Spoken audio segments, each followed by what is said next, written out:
Hello YouTube and welcome back to Fern Valley Honeybees YouTube channel. Okay, I'm gonna do a series of videos here on some of the stuff that I build for my hives. I did a video on insulation boxes. Now we're gonna do one on building roofs. I'm not gonna go into detail, or I'm not gonna bore you guys, like I said the last one, of watching me put this thing together. There's a little bit more to this roof than there is, let's say, the ventilation box or some of the other stuff, because you've got a lot of pieces to cut and measure. But pretty much the biggest thing, I just did this for looks. I just think the hives look kind of cool with the regular roof on it, and I shingled them.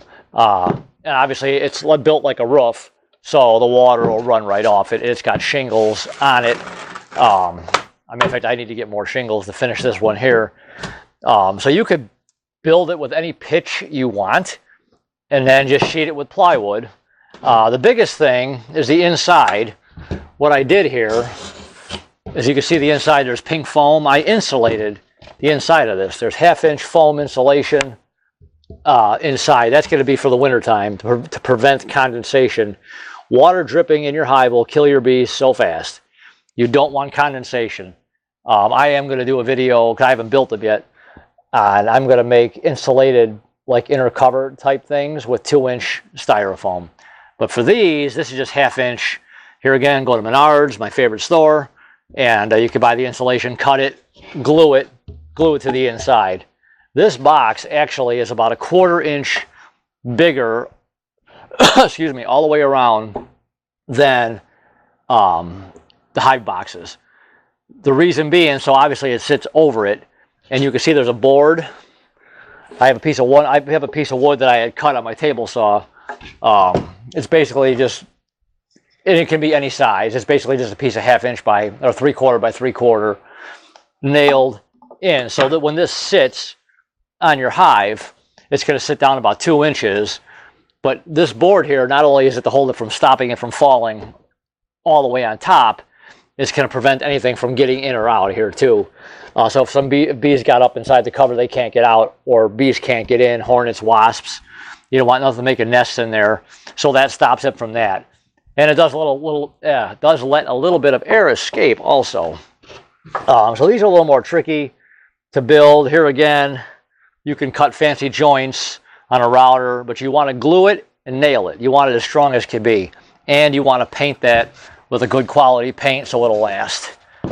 Drill the holes. I think these are 1-inch holes. I got a hole on that side and on that side. I've got number 3 hardware cloth covering the inside so nothing can fly in or fly out. You don't want it as an upper entrance, and you don't want hornets getting in there, or wasps or anything building nests in there. So, but the biggest thing is insulated. That's what I did. I insulated it to prevent condensation. You don't want condensation in your hive in the wintertime. That foam will prevent that. And then the vent holes will let air escape, so you won't have condensation build up in your hive. Like I said, that will be the first thing that'll kill your bees. Water gets in there, you're done. You'll open it up in the spring, and they'll be all dead. And then you can shingle it.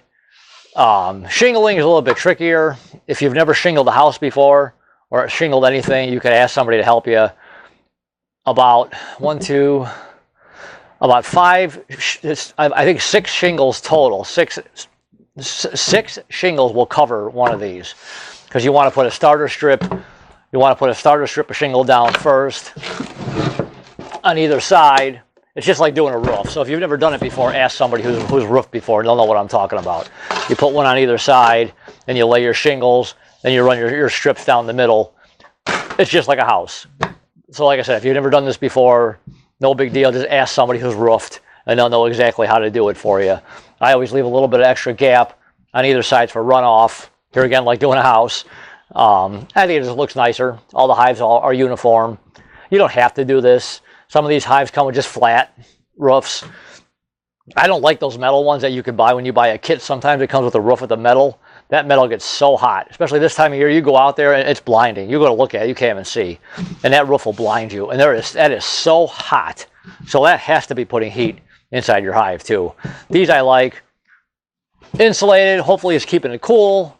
Like I said, holes on either side for ventilation. sits on there real nice, and it'll move back and forth just a little bit, a little air to get through. But with this 3/4 by 3/4 all the way around it, it'll let it sit on top of your box and nothing can get in or out. So that's my roofs.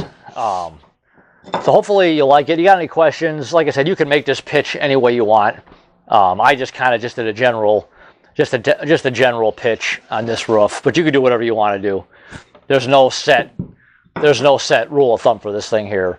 But shingling, you want to do it right. So this way, when it does snow, if you're like where I'm at, we get snow, rain, sleet, ice, everything. You don't want to get underneath your shingles. It'll rot your wood. So the only thing I didn't do, like with a house, you'd put roofing paper on it first, then the shingles. I didn't put the roofing paper, which I could have, I guess. I just didn't do it. And then just put the shingles over it. And I staple them down. But just make sure your ridge cap on top is nailed down pretty tight too. So that's it. Hopefully you liked the video. Any questions, comments, or if you're curious about a size, let me know. Hopefully you liked the video. Please support the channel. There's a little bell next to the subscribe button. You'll get a notification every time I make one of these videos. If I forgot something, I'll put it in the comments below. I think that's pretty much it. This is my last roof that I need to finish here. I got to get some more shingles and it's done. But I think I'm done with my hives for this year. So, but you never know. So anyways, until next time, YouTube, we'll talk to you. Bye.